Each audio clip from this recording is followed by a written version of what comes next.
1 Samuel, hoofstuk 13. Saul het vir 'n jaar lank regeer oor Israel, en in sy tweede jaar van regering het hy 3000 uitgesoekte dapper manne uitgekies en die ander terug huis toe gestuur. In Michmas, die bergwêreld van Bethel, en by Saul was daar 2000 manne. Die ander 1000 was in Gibea, wat in Benjamin geleë is, onder leiding van Jonathan. Die Filistynse wagpos in Gibea is deur Jonathan aangeval. Die Filistyne het daarvan gehoor. Toe het Saul die ramshoring oor die hele grondgebied van Israel laat blaas en gesê, laat die Hebreërs daarvan weet. Daar is toe onder die Israeliete gesê, die Filistynse wagpos is deur Saul aangeval, en nou word die Israeliete gehaat deur die Filistyne. Die manne is toe in Gilgal bymekaar geroep waar Saul was. Toe het die Filistyne saamgekom om teen Israel te veg. Hulle het 3000 strydwaans en 6000 perderuiters gehad, en die manskappe was so baie soos die sand by die see. Daar by Michmas, net oos van Bet-Aven, het hulle kamp opgeslaan. Israel het besef dat hulle in die moeilikheid is, want hulle was tussen twee vure. Daarom het die manne in grotte, gate, putte, rotskere en doringbosse gaan wegkruip. Baie van die Hebreërs het oor die Jordaanrivier gevlug na die gebiede van Gad en Gilead. Saul het in Gilgal gebly met die manne wat hom bewend gevolg het. Vir 7 dae het hy gewag vir Samuel tot en met die afgespreekte tyd. Van die manne het begin dros toe Samuel nie in Gilgal opdaag nie. Daarop sê Saul, julle moet die brandoffer en die dankoffers nader bring. En Saul het die brandoffer geoffer.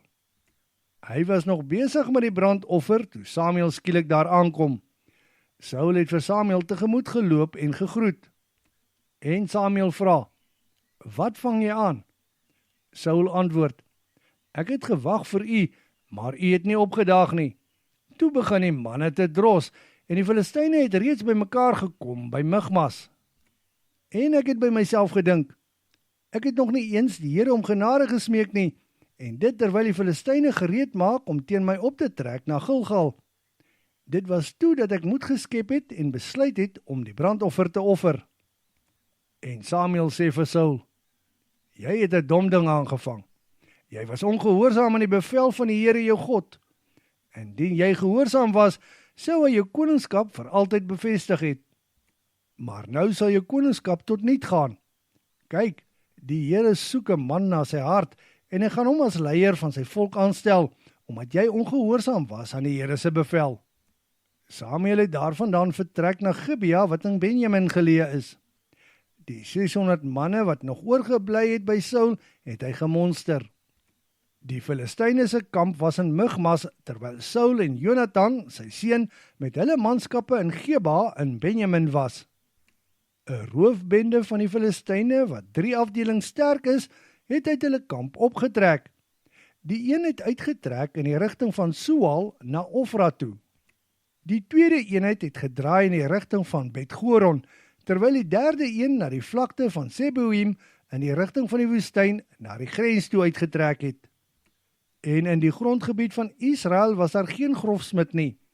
Die Filistyne het geredeneer, net nou maak daar die Hebreërs swaarde en spiese. Wanneer 'n Israeliet sy ploegskaar, pik, byl of kleitbreker wou skerp maak, moes hy na die Filistyne gaan om dit te doen. Vir 'n ploegskaar, pik, 3-tand vurk, byl of osprikkels het dit 2/3 van 'n sikkel of ongeveer 8 gram silwer gekos om skerp te maak. Dit is dan die rede dat daar nie 'n spies of 'n swaard in Israel te vind was toe die oorlog uitgebreek het nie.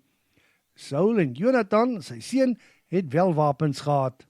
By Michmas is die pas deur 'n afdeling Filistyne beheer.